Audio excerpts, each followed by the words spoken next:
Election అప్డేట్స్ను అందరికంటే ముందుగానే తెలుసుకోవాలంటే ఈరోజే ఆర్టీవీ లైవ్ యాప్ని మీ మొబైల్లో డౌన్లోడ్ చేసుకోండి. దేశవ్యాప్తంగా ఎగ్జిట్ పోల్ సర్వేల ఫలితాలు వెల్లడయ్యాయి. దీంతో సంచలనంగా మారింది. మనతో మాట్లాడడానికి భారతీయ జనతా పార్టీ జాతీయ ప్రధాన కార్యదర్శి, కరీంనగర్ ఎంపీ అభ్యర్థి ఉన్నారు, సంజయ్ ఉన్నారు. చెప్పండి, మొత్తం మీద ఎగ్జిట్ పోల్స్ ఎక్కడ చూసినా తీన్ మార్, మరొకసారి ఔర్ ఎక్ బార్ మోడీ సర్కార్ అనేటువంటి నినాదం ఏదైతే చెప్పారో అలాంటి ఫలితాలే వెల్లడాయి. ఎగ్జిట్ పోల్ ఫలితాలకు సంబంధించి ఎట్లా చూడొచ్చు? తప్పకుండా ఎగ్జిట్ పోల్స్ అనేటివి ఒక్కరిద్దరు వ్యక్తులు కలిసి తీసుకోవడానికి ఫలితాల సర్వే రిపోర్ట్స్ కావాలి. ఇవి క్షేత్రస్థాయిలో ప్రజల యొక్క ఆలోచన, ప్రజల యొక్క నాడి తెలుసుకున్న తర్వాతనే వాళ్ళ ఎగ్జిట్ పోల్స్ ప్రకటిస్తూ ఉంటారు. మరి ఒక్కొక్క సంస్థ ఒక్కొక్క రకమైనటువంటి విధంగా వాళ్ళు సర్వే చేస్తూ ఉంటారు. బట్ ఇప్పుడు దేశంలో వస్తున్నటువంటి ఎగ్జిట్ పోల్స్ అన్నీ కూడా పూర్తిగా కంప్లీట్ వార్ వన్ సైడ్ లెక్కనే భారతీయ జనతా పార్టీకి అనుకూలంగా, నరేంద్ర మోడీ గారికి అనుకూలంగా వస్తున్న విషయాన్ని మనం గమనించాలి, దాన్ని గుర్తించాలి. కానీ ఏదో ఒక రెండు సంవత్సరాలు అటు రెండు సంవత్సరాలు ఇటు అంటే అనుకుంటాం. మనం భారతీయ జనతా పార్టీ ప్రభుత్వం ఏర్పడడానికి ఖాయం, దానిలో ఏమనలేదు. దాంతోపాటు మెజార్టీ స్థానాలు, అత్యధిక సీట్లు కూడా ఇలా భారతీయ జనతా పార్టీ వాళ్ళు సాధిస్తుందని చెప్పి ఇలా ఎగ్జిట్ పోల్స్ వస్తున్న సందర్భంలో కొన్ని పార్టీలు కావాలనే విమర్శించడం, రాజకీయ పార్టీలు చాలామంది ఏం చేస్తారంటే వాళ్ళకి అనుకూలంగా వస్తారేమో ఎగ్జిట్ పోల్ ఫలితాలు కరెక్ట్ అంటారు, కొంతమంది వాళ్ళకి అనుకూలంగా రాకుంటే ఇవి వేస్ట్ అని చెప్పంటారు. కాబట్టి ఇలా కాంగ్రెస్ పార్టీ ఏం చేసింది, అసలు కాంగ్రెస్ పార్టీ ప్రధానమంత్రి అభ్యర్థి కరువైన వాళ్ళకు ఏ వ్యక్తిని చూసి ఓటేయమంటారు? మీ ప్రధానమంత్రి అభ్యర్థి ఎవరని కాంగ్రెస్ పార్టీ కార్యకర్తలు ప్రశ్నిస్తే కూడా సమాధానం చెప్పలేని పరిస్థితి కాంగ్రెస్ పార్టీ అధినాయకత్వం దగ్గర ఉంది. కాబట్టి మేము చేసాం, నరేంద్ర మోడీ గారు ప్రధానమంత్రి, మా ప్రధానమంత్రి అభ్యర్థి నరేంద్ర మోడీ గారు, మీరు ఓటు అని చెప్తే ప్రజలంతా కూడా వన్ సైడ్ దేశవ్యాప్తంగా నరేంద్ర మోడీ గారు ప్రధానమంత్రి కావాల్సిందే. ఈ దేశం రక్షింపబడాలంటే, ఈ దేశం అభివృద్ధి చెందాలంటే, పేదల సంక్షేమ ఫలాలు అదేవిధంగా కొనసాగాలంటే భారతీయ జనతా పార్టీ ప్రభుత్వం ఏర్పడాలి, నరేంద్ర మోడీ ప్రధానమంత్రి కావాలని చెప్పి ప్రజలు నిర్ణయించుకున్న బట్టి దేశవ్యాప్తంగా వాళ్ళు ఏ సర్వే చూసినా కూడా, టీవీ ఛానల్ కావచ్చు, ప్రభుత్వం కానీ ప్రైవేట్ కానీ ఏ సర్వే చూసినా కూడా ఇలా భారతీయ జనతా పార్టీకి అనుకూలంగా ఉంది.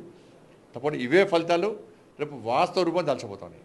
అంటే మొదటిసారిగా సౌత్లో కూడా ఒక హవా కొనసాగుతుంది. పర్టిక్యులర్గా తమిళనాడు లాంటి రాష్ట్రంలో సైతం 15% పైగా ఓట్ బ్యాంక్తోని 2 నుంచి 4 ఎంపీ సీట్లు వచ్చే అవకాశం ఉంది. మరొక వైపు తెలంగాణ రాష్ట్రంలో ఇప్పటికే 4 ఎంపీలు గత లోక్సభ ఎన్నికల్లో ఉన్నారు. ఇది ఎంతవరకు పెరిగే అవకాశం ఉంది? ఎగ్జిట్ పోల్స్కి సంబంధించి ఎట్లా ఫీల్ అవుతుంది?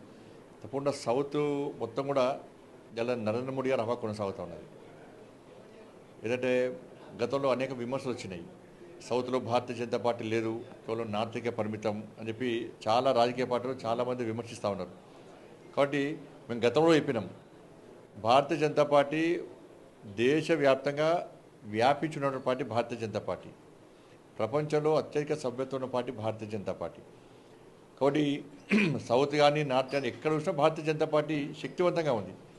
కానీ దీన్ని గుర్తించిన ప్రజలు సౌత్లో కూడా మేము ఈ దేశం గురించి ఆలోచించినటువంటి ఓటర్లు, మేము ఈ దేశ భద్రత గురించి, దేశ అభివృద్ధి గురించి, దేశంలో పేద ప్రజలకు న్యాయం జరగాలంటే నరేంద్ర మోడీ గారు ప్రధానమంత్రి కావాలి, భారతీయ జనతా పార్టీ తిరిగి అధికారం రావాలని చెప్పి మేము ఆలోచిస్తున్నాం. కాబట్టి పక్కా ఈసారి బీజేపీ ఓటేస్తామని చెప్పి ప్రజలు సౌత్కి సంబంధించి ప్రజలు ఆలోచించారు. కాబట్టి ఇలా ఫలితాలు వస్తాయి. ఇవాళ తప్పకుండా రేపు ఫలితాలు కూడా ఇవే ఫలితాలు రాబోతున్నాయి.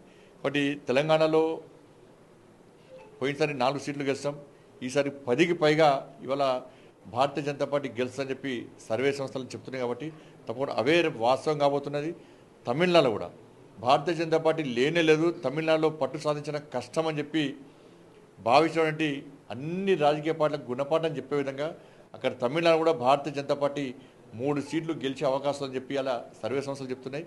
దీనికన్నా అన్నమలై గారు, రాష్ట్ర అధ్యక్షుడు అన్నమలై గారు వారు చేసినటువంటి నిర్విరామ కృషి, వారు చేసినటువంటి పాదయాత్ర, వారు ఫైట్ చేసిన తీరు, అక్కడ కార్యకర్తలు పడ్డ శ్రమ, దాంతోపాటు మోడీ గారు, అమిత్ షా గారు వీళ్ళిద్దరు కూడా తమిళనాడుకు ఎక్కువ సమయం ఇచ్చి అక్కడ ప్రజల్లో కూడా ఒక మంచి ఆలోచన కలిగించే ప్రయత్నం చేయడం.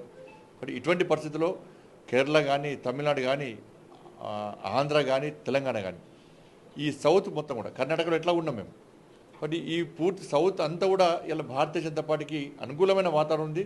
ఎక్కువ సీట్లు సాధించి ఇవాళ పట్టు నిరూపించుకోబోతున్నాం అనే విషయం వాస్తవం. నార్త్, సౌత్, ఈస్ట్, వెస్ట్ ఎక్కడైనా సరే భారతీయ జనతా పార్టీ హవా కొనసాగింది. మూడవసారి మరొకసారి నరేంద్ర మోడీ ఆధ్వర్యంలో ప్రభుత్వం ఏర్పాటు కావడం ఖాయం అని చెప్పేసి ఇప్పటికే ఎగ్జిట్ పోల్స్ వెల్లడించాయి. అది ఎగ్జాక్ట్ పోల్గా మారే అవకాశం ఖచ్చితంగా ఉంది అనే ధీమా సంజయ్ వ్యక్తం చేస్తున్నటువంటి పరిస్థితి. వీడియో జర్నలిస్ట్ సుమంత్తో కలిసి చంద్రశేఖర్, RTV, కరీంనగర్ నుండి. మరిన్ని వీడియోస్ కోసం ఛానల్ ని సబ్స్క్రైబ్ చేయండి, లేటెస్ట్ అప్డేట్స్ కోసం వాట్సాప్ ఛానల్ ని ఫాలో చేయండి అండ్ లింక్ డిస్క్రిప్షన్ లో ఉంది.